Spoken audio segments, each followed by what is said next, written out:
डाकुओं के साथ तो मेरा बहुत दफ़ा सामना हुआ है। मैं अक्सर जब भी ऑपरेशन होता है मेन में यहाँ आती हूँ। यहाँ पे डाकुओं के पास हर तरह का असला है इस वाले एरिया में, और घबराहट और ऐसा कोई इशू नहीं हुआ। और वैसे भी फोर्स है, उसे मोटिवेट करना, जब एक फ़ीमेल फ्लोर फ्रंट पे होती है तो अलग ही मोटिवेशन होता है फोर्स के लिए भी।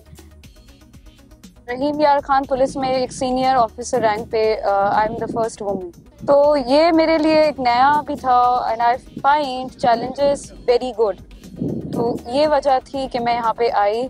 पुलिस का शोबा लड़कियों के लिए, ख़वातीन के लिए बहुत ही कहते हैं कि चैलेंजिंग है, बट मैं कहती हूँ ख़वातीन अगर आएंगी तो यही तो एक एम्पावरमेंट है, विमेन एम्पावरमेंट, और चैलेंजेस को फेस करना यही मैं चाहती थी और यही वजह है कि मैंने ये शोबे का इंतखाब किया।